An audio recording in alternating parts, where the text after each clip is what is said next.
سبيل الدموع سبيل مريح تنهدى يا صاحي كي تستريح وبث الدعاء. بسم الله الرحمن الرحيم. Assalamualaikum warahmatullahi wabarakatuh. Alhamdulillahilladzi ansala sakinata fi qulubil mu'minin. Wassalatu wassalamu ala sayyidil awwalin wal akhirin, sayyidil anbiya'i wal mursalin, sayyidina wa habibina wa syafi'ina wa maulana Muhammadin wa ala alihi wa ashabihi wa ala man ittaba'an nur alladzi unsila ma'ahu ila yaumiddin, amma ba'du. Bapak Ibu hadirin sekalian, jamaah maghrib yang semoga dirahmati, dimuliakan oleh Allah Subhanahu wa taala. Alhamdulillah, segala puji tentunya hanyalah miliknya Allah Subhanahu wa taala semata-mata. Salawat dan begitu pula salam penghormatan semoga senantiasa Allah curahkan kepada kekasih kita Rasulullah Muhammad sallallahu alaihi wasallam, begitu pula kepada keluarga, para sahabat dan juga pengikutnya yang senantiasa istiqamah menghidupkan sunnah Nabi sallallahu alaihi wasallam. Jamaah yang dirahmati, dimuliakan oleh Allah Subhanahu wa taala.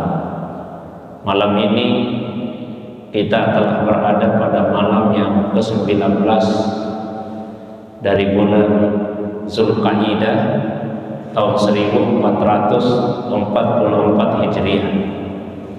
Insya Allah 11 hari ke depan kita akan memasuki bulan Zulhijjah, satu dari 4 bulan haram dan merupakan bulan haram yang paling besar keagungannya di sisi Allah Subhanahu wa taala.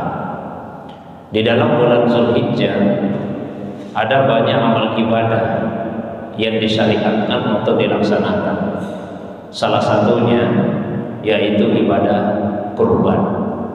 Karena itu pada kesempatan pengajian kita di malam hari ini, insya Allah sama-sama kita akan membahas mengenai kurban pada dua sisinya.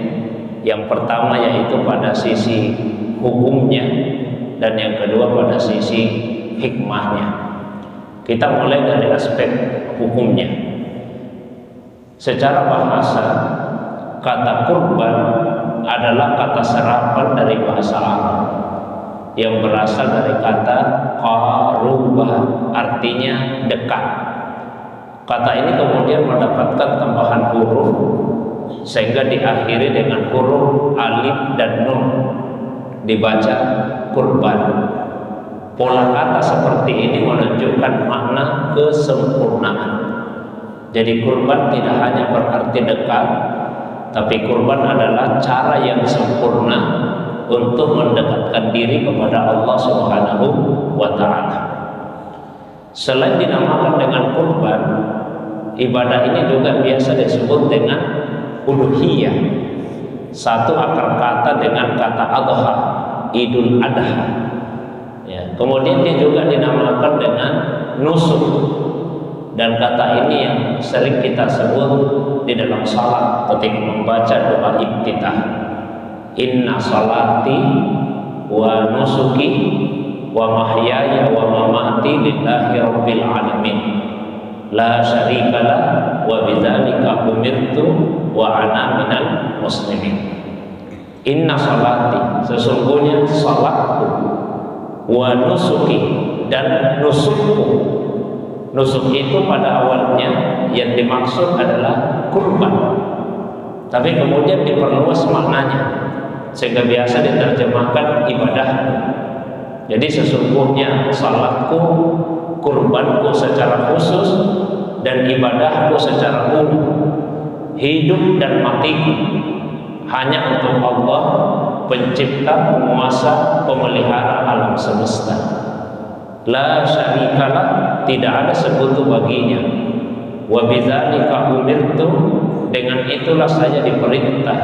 Wa ana minal muslimin, dan saya termasuk orang yang berserah diri. Selain itu dia juga biasa disebut dengan nahar.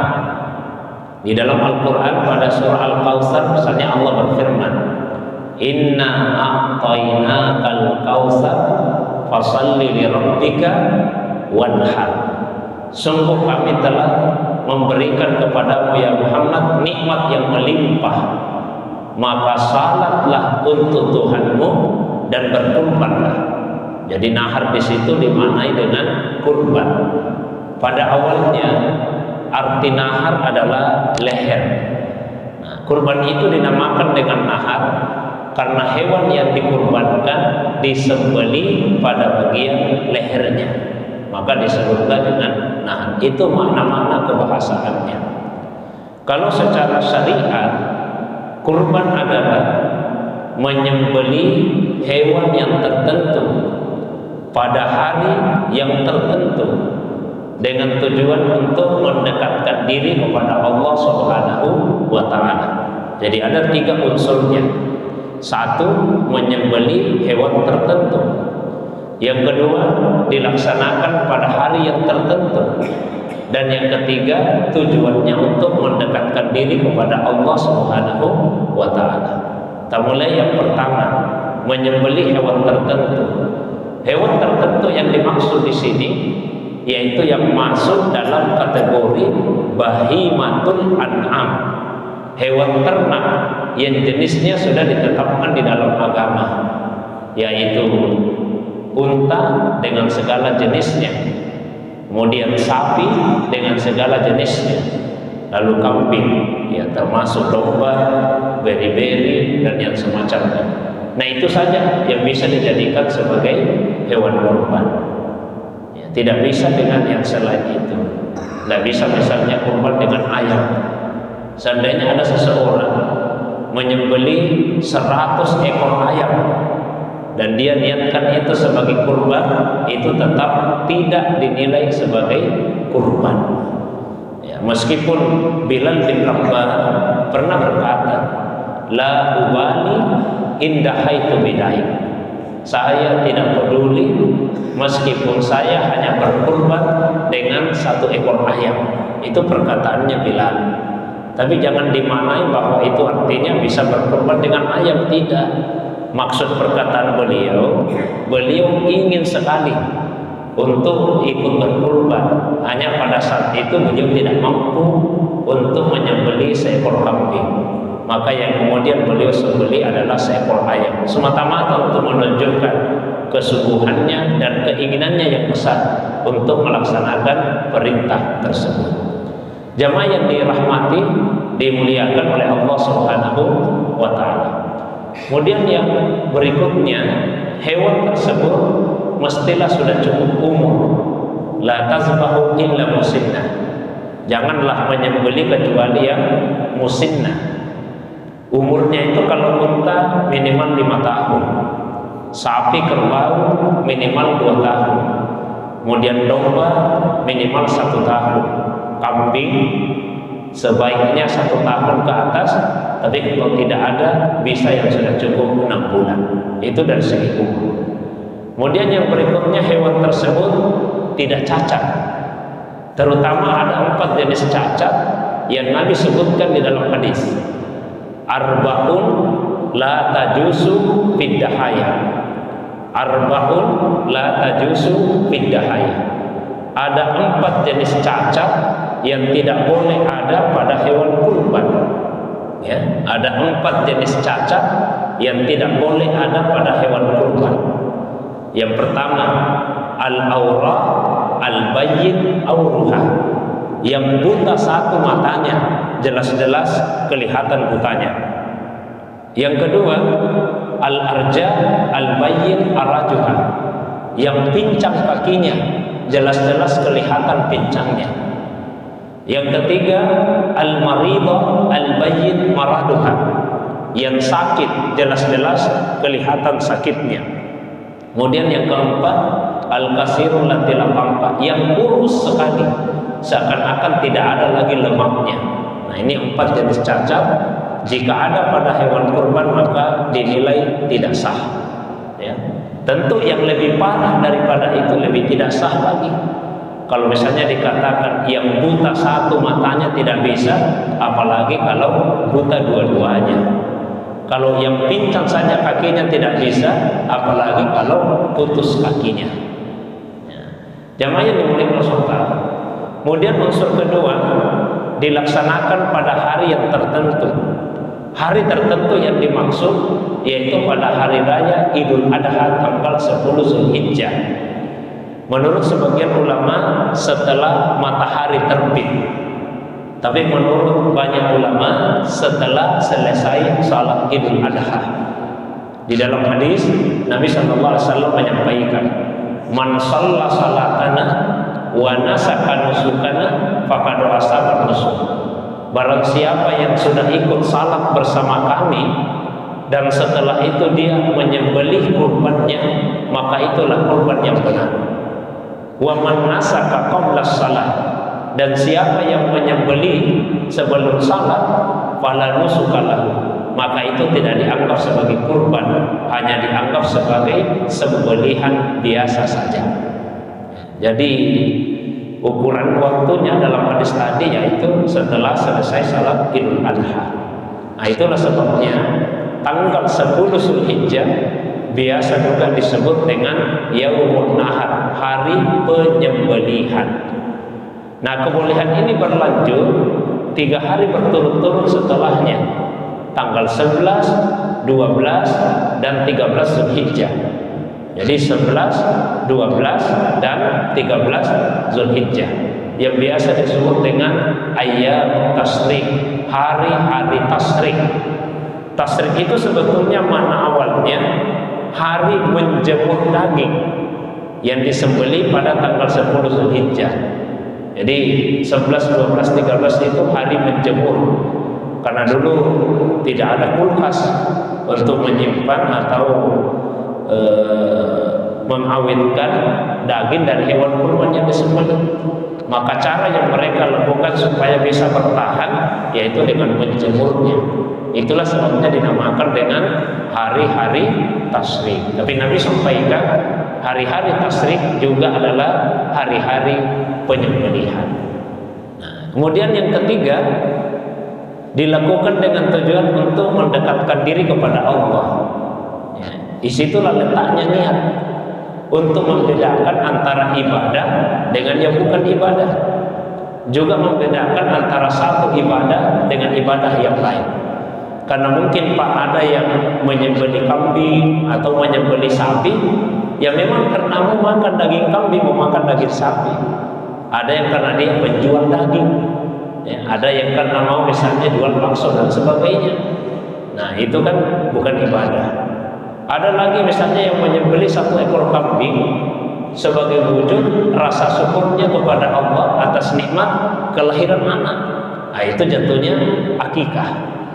Mungkin ada juga Pak yang menyembelih kambing untuk pesta pernikahan, sebagaimana sabda Nabi SAW, "Aulim walau bisa."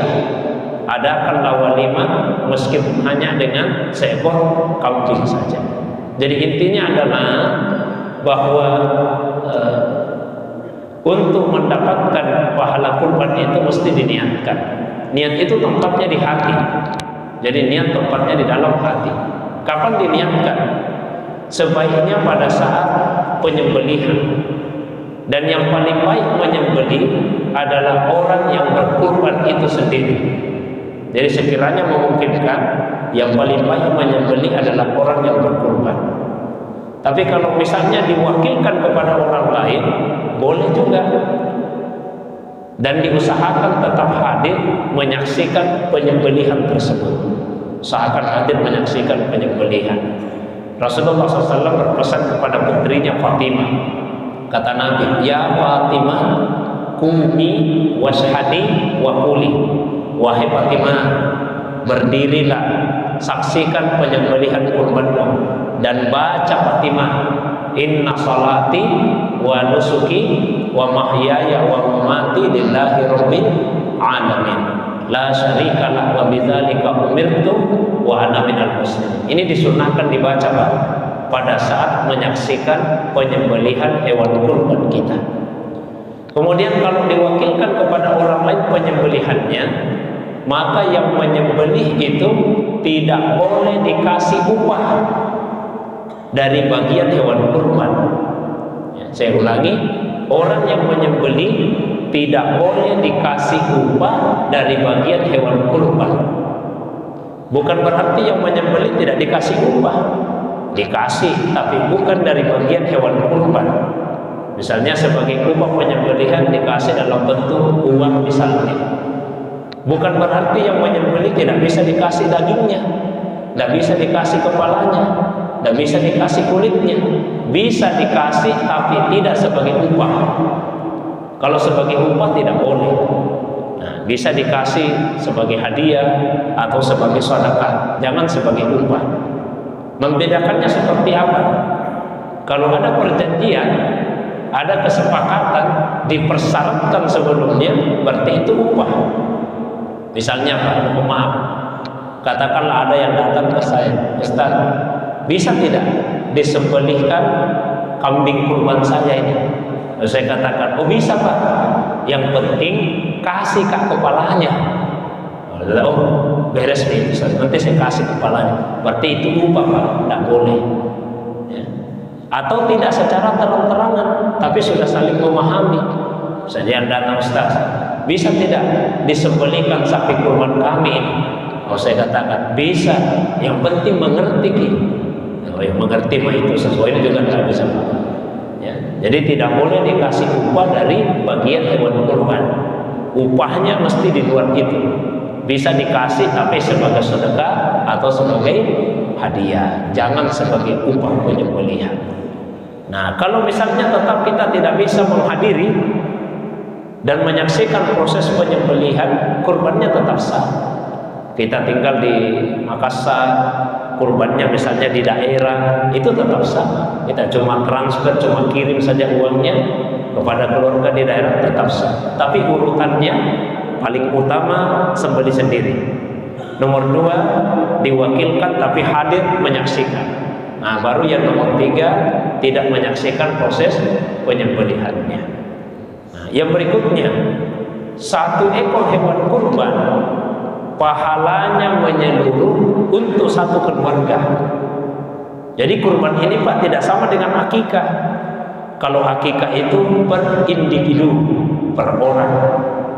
Tidak sama dengan zakat fitrah. Zakat fitrah itu per individu.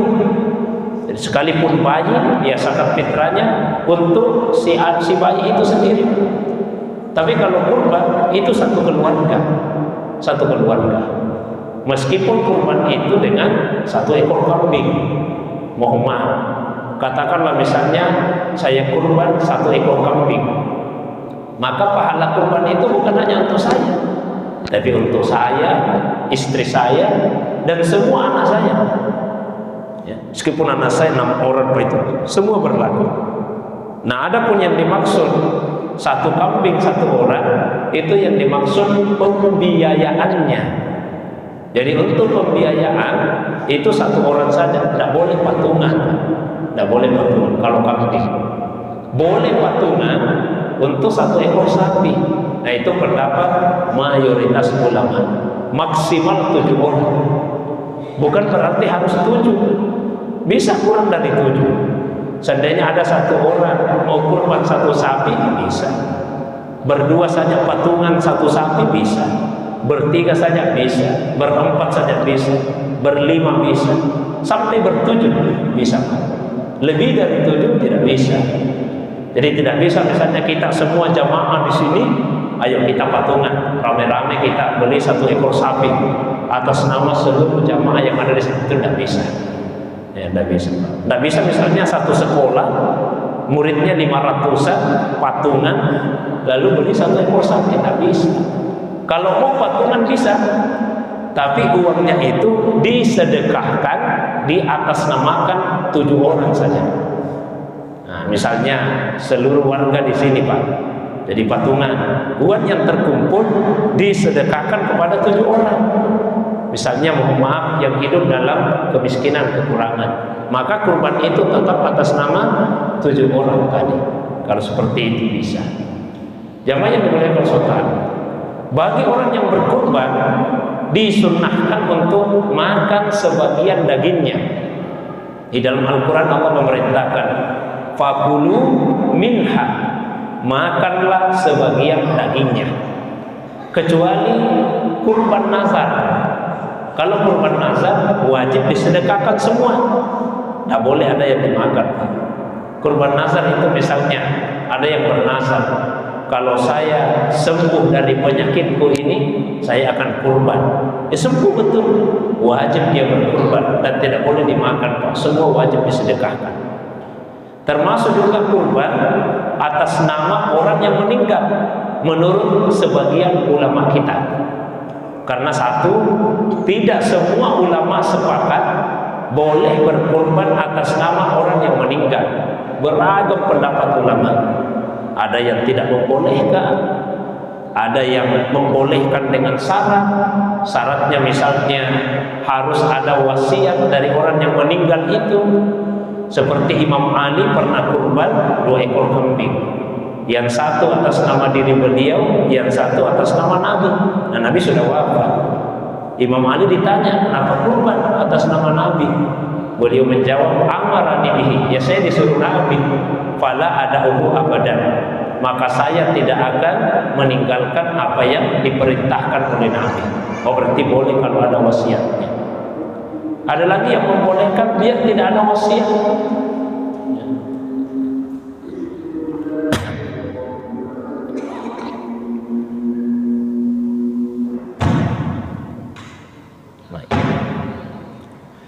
Kemudian ada juga ulama yang berpendapat bahwa sebaiknya kurban itu atas nama orang yang hidup saja. Terus jika kita ingin ada pahala untuk keluarga yang meninggal, orang tua misalnya, sebagian dagingnya yang dibagi-bagikan, nah itu yang diniatkan sebagai sedekah, pahala untuknya. Jadi pilihan Pak ya. Nah kalau misalnya ada yang memilih kurban atas nama orang yang meninggal, maka konsekuensinya menurut sebagian ulama kita, dagingnya itu mesti disedekahkan semua. Tidak boleh ada yang dimakan oleh orang yang berkurban itu. Kan dia niatkan pahalanya untuk keluarganya yang meninggal, jadi mestinya disedekahkan semua. Nah, sebagian yang lain disunnahkan untuk dibagikan. Yang dibagikan itu peruntukannya 2 macam. Ada yang sebagai sedekah, ada yang sebagai hadiah. Kalau sedekah itu berarti orang yang hidup dalam kekurangan, orang yang miskin misalnya. Kalau sebagai hadiah, dia bukan orang miskin. Ada tetangga kita Pak, orang kaya, kita bisa kasih sebagai hadiah, bukan sebagai sedekah. Ada sahabat kita, meskipun dia kaya, bisa kita kasih, itu sebagai hadiah, bukan sebagai sedekah. Bahkan bisa kepada orang di luar Islam, menurut sebagian ulama kita. Nah, sebagian yang lainnya lagi bisa disimpan dan tidak ada batas waktu penyimpanannya. Memang pernah Rasulullah membatasi sampai 3 hari, tapi itu kasus khusus. Ketika pada saat itu para sahabat sangat membutuhkan, ya, sangat membutuhkan makanan karena keterbatasan. Nah, maka Nabi melarang untuk menyimpan daging kurban lebih dari 3 hari. Tapi dalam kondisi normal tidak ada batas waktunya.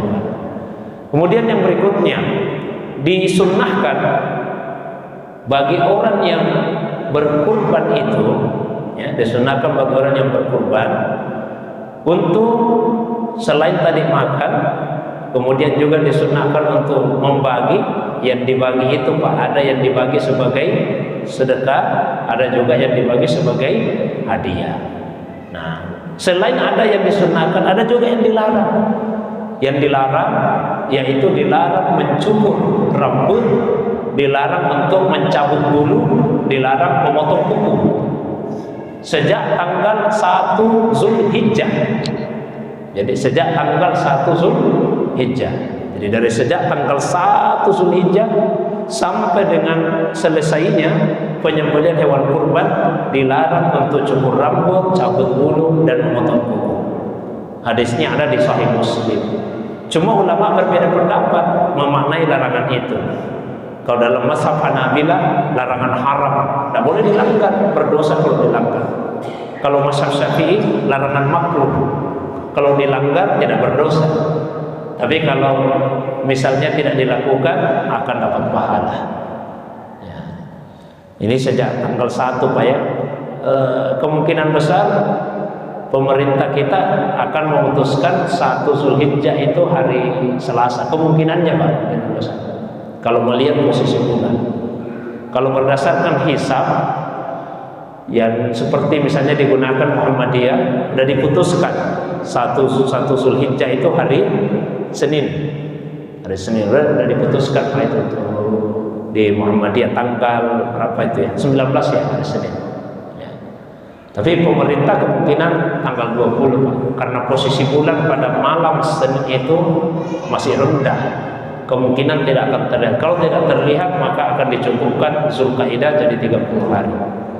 Nah, beda dengan di Arab Saudi. Di Arab Saudi kemungkinan besar 1 Zulhijjahnya juga hari Senin. Karena pada malam Senin posisi bulan itu cukup tinggi. Ya, sehingga karena cukup tinggi kemungkinan di Saudi sudah bisa terlihat. Tapi apapun itu adanya, yang jelas ini ada larangan untuk cukur rambut, larangan cabut bulu, larangan memotong kuku sejak tanggal 1 Zulhijjah. Yang dilarang juga bagi orang yang berkurban, yaitu dilarang untuk menjual bagian apapun dari hewan kurban itu. Dilarang menjual kepalanya, dilarang menjual kulitnya, termasuk dagingnya. Yang dilarang orang yang berkurban.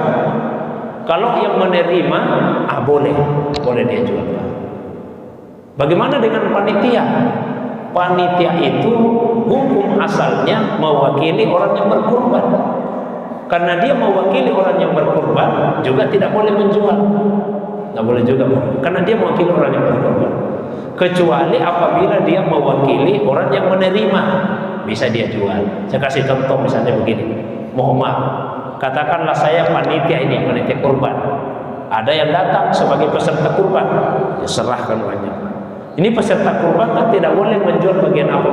Saya juga tidak boleh menjual ketika saya mewakili orang yang berkurban. Tapi kalau misalnya saya datangi penerima ini Pak, saya sampaikan, Pak, ini ada bagian tak dari panitia kurban ini di Masjid Nurul Iman Bulu-Bulu. Kebetulan Bapak dapat kulitnya. Berarti saya kasih Pak itu. Dia kata, saya mau makan kulitnya Ustaz. Saya juga tidak tahu mau dijual di mana. Saya tawarkan. Atau saya bantu dijualkan. Jualkan saja.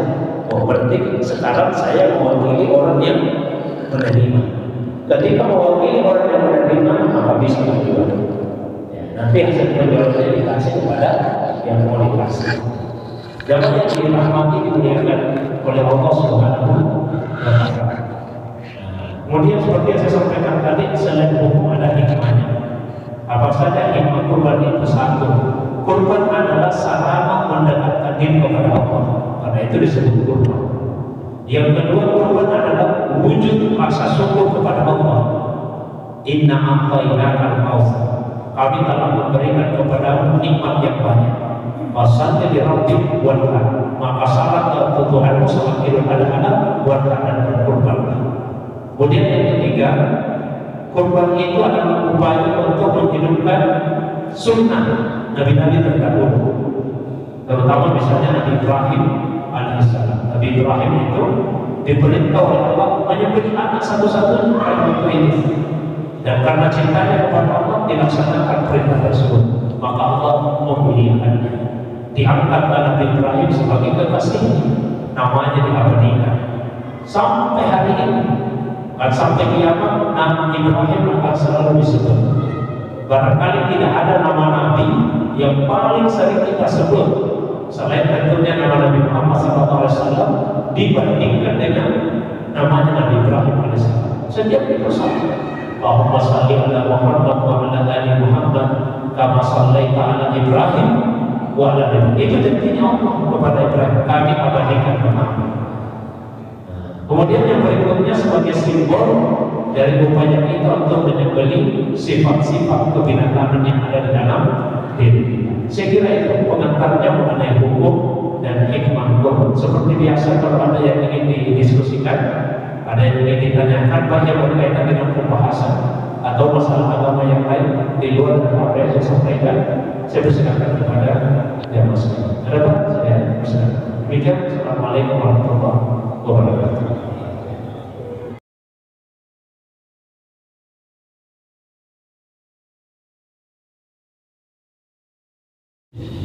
Jadi seperti ini, Pak. Jadi bisa saja panitia kurban itu menetapkan selain untuk biaya pembelian hewan kurban juga ada biaya operasional. Jadi bisa seperti tadi, untuk biaya pembeliannya 1.800.000. Itu semua dikali 7 cukup untuk beli 1 ekor sapi.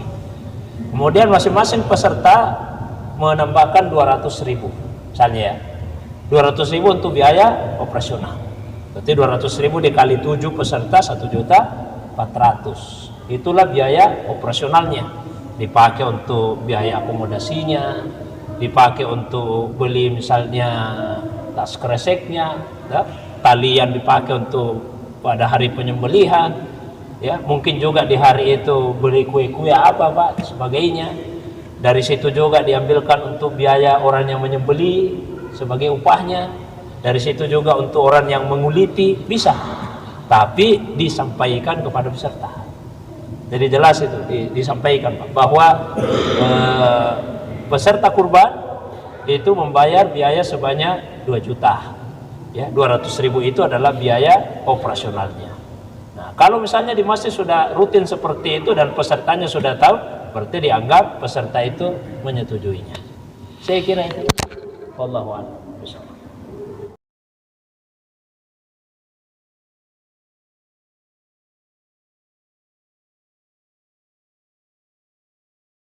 Saibul kurbannya begini, pada dasarnya semua bagian dari hewan kurban itu adalah milik dari orang yang berkurban.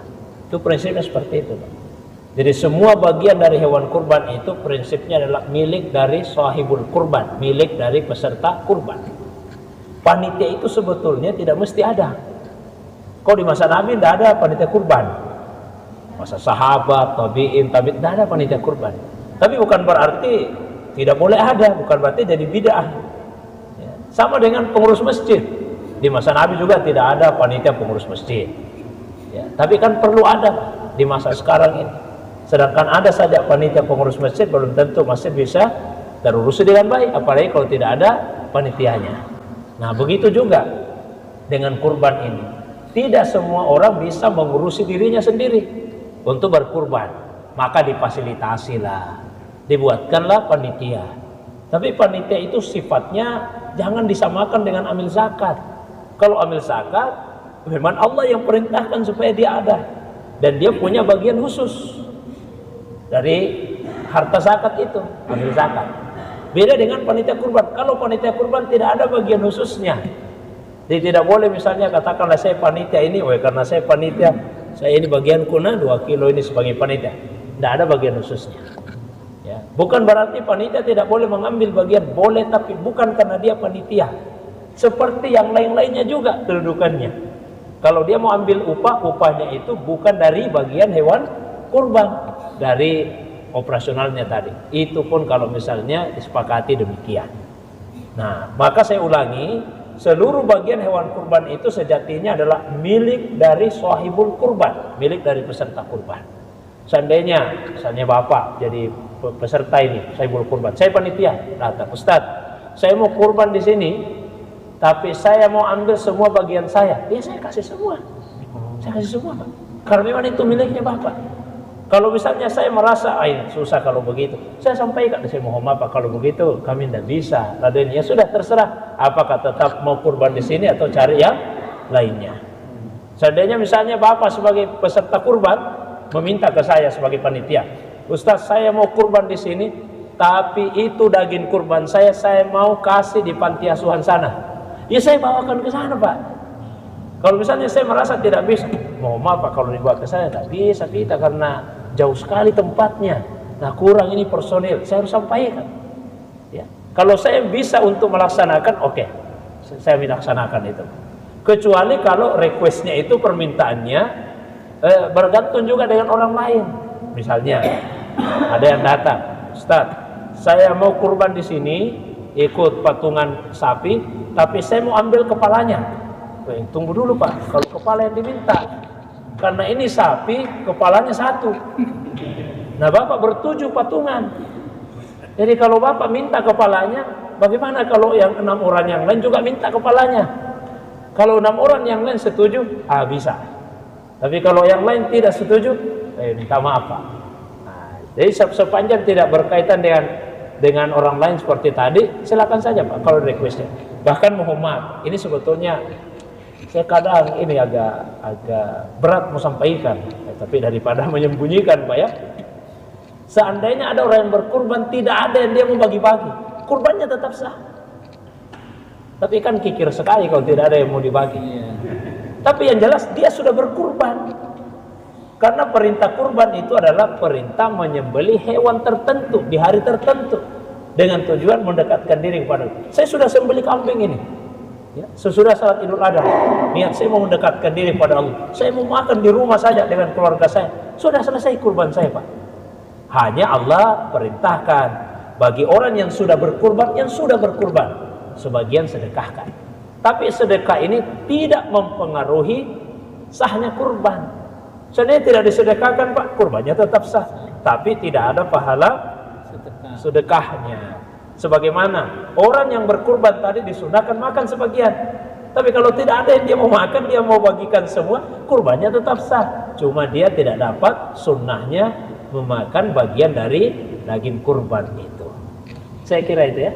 Wallahu a'lam bishawab.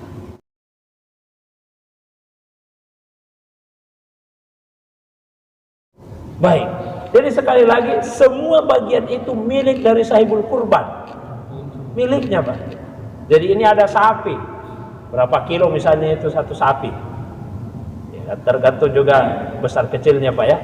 Jadi tinggal dibagi 7 saja, tinggal dibagi 7. Kalau misalnya ada, biasanya berapa Pak kalau satu sapi yang gemuk-gemuk? Hah? Tidak, maksud satu ekor sapi semua tergantung 80 kilo. Ambillah 70 supaya mulai dibagikan. 70 kilo. Dari 70 kilo daging sapi itu milik dari 7 orang. Jadi kalau ada yang minta saya mau ambil semua 10 kilo, bagiannya semua Pak itu 10 kilo. Bisa. Itu perlu itu Pak. Bagiannya semua Pak. Terbuka ini baru terbuka. Ya bagiannya semua. Nah, cuma tidak ada sedekahnya Pak kalau diambil semua. Bisa sedekah sendiri. Bisa dibagi sendiri, bisa. Terbuka ini bagus. Cuma apa namanya, kan kita lihat juga kalau panitia kan dia sudah survei nih siapa-siapa mau dikasih ini sekian ini mau dikasih. Tapi sebetulnya bagiannya semua Pak. Jadi makanya saya sampaikan panitia kurban itu tidak sama amil zakat. Kalau amil zakat kita tidak bisa atur-atur. Saya mau zakat di sini, tapi saya bisa diatur-atur Pak. Ya, karena amil zakat itu mewakili orang yang menerima. Kalau panitia kurban dia mewakili orang yang berkurban. Namanya mewakili orang berkurban, terserah orang yang berkurban. Sekali lagi Pak, asal tidak berkaitan dengan yang lain. Jangan diminta kepalanya, karena kepalanya satu. Nah 7 orang di situ. Ya, tapi kalau misalnya saya mau ambil semua bagianku ya, oke. Ya kan, dikasih semua Pak. Kalau dia mau minta semua, bagian siapa nih bagian tas semuanya. Ya, cuma kan kita juga mengerti ini panitia dia sudah bantu kita untuk carikan sapi, carikan untuk yang membeli, carikan yang memotong-motong dan sebagainya, kan susah itu Pak. Ya, jadi biarlah ada yang tetap dibagikan. Nah, maka boleh panitia dari awal membuat kesepakatan. Misalnya kita menetapkan bahwa untuk setiap peserta dikasih berapa kilo? 3 kilo. ya sudah. Kalau pesertanya setuju, ya sudah, silahkan. Tapi kalau dia minta, bisakah saya ditambah lagi 1 kilo? Karena nanti saya mau bagi sendiri. Bisa Pak, tidak ada masalah.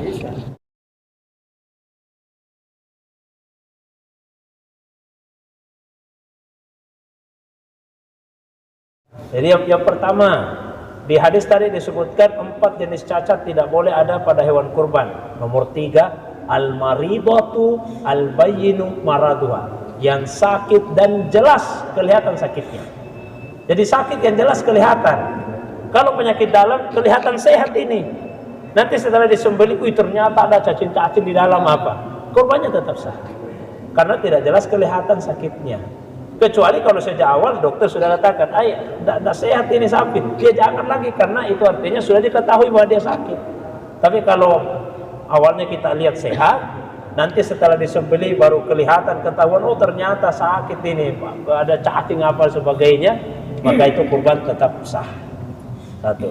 Kemudian yang kedua, apa tadi? Yang hewan kurbannya tapi oh iya, tukar. Diusahakan Pak, kan misalnya ini katakanlah kelompok 1 sampai berapa itu dipisah-pisah. Ini sapi pertama miliknya 7 orang ini, dibagikan ke situ. Ini sapi kedua miliknya 7 orang ini, sapi ketiga miliknya 7 orang ini. Diusahakan mereka mendapatkan apa yang menjadi miliknya itu, apa yang menjadi bagian. Usahakan seperti itu. Jangan misal, apalagi kalau beda Pak, saya di situ, saya mau kurban kambing tapi daging sapi kasih Kak deh, jangan Pak. Karena milik saya itu ya kambing. Apa saya boleh dikasih dagingnya lain? Boleh, tapi itu artinya bukan daging milik saya disedekahi orang. Ya misalnya sapi 2 miliknya, miliknya sapi 1 milik saya, tapi saya dikasih daging dari sapi yang kedua. Oh berarti saya ini disedekahi orang sebetulnya, karena bukan bukan milik saya disedekahi. Boleh tidak? Bisa. Kalau saya minta mau dikasih itu deh, bisa kalau saya dikasih, itu artinya saya meminta disedekahi. Ya, tapi kan rendah Pak itu kedudukan kita kalau kita minta disedekahi, minta. Biarlah milik kita saja yang diberikan. Saya kira itu. Wallahu a'lam.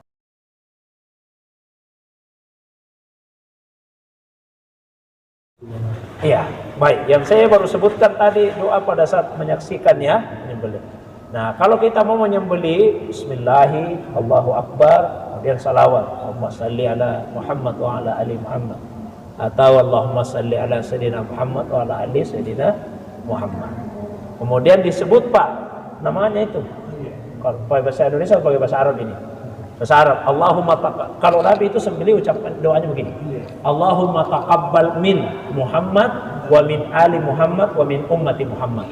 Ya Allah, ini terimalah kurban dari Muhammad, keluarganya Muhammad dan umatnya Muhammad. Tapi umat itu khususnya Nabi. Kita tidak punya umat, kita semua umatnya Nabi. Jadi hanya untuk diri dan keluarga. Jadi misalnya ada 7 orang, ya Allah, terimalah kurban dari Sahrir dan keluarganya. 1. Kemudian dari Hamid dan keluarganya, dari Abdullah dan keluarganya, dari Mahmud dan keluarganya. Disebut Pak 7-7-nya itu, dan keluarga, dan keluarganya. Itu Pak ya. Allahu a'lam. Cukup Pak barangkali? Baik, saya kira demikian. Mudah-mudahan ada manfaatnya. Kita tutup dengan doa. Alhamdulillahirabbil alamin. Allahumma shalli ala Muhammad wa ala Muhammad. Allahumma faqihna fid din wa 'allimna at-ta'wil. Allahumma faqihna fid din wa 'allimna at-ta'wil. Allahumma faqihna fid din wa 'allimna at-ta'wil. Rabbana atina fid dunya hasanah wa fil akhirati hasanah wa qina adzabannar. Subhanaka rabbil izzati amma yasifun wa salamun alal mursalin wa akhiru da'wana anil hamdulillahi rabbil alamin. Demikian, assalamualaikum warahmatullahi wabarakatuh.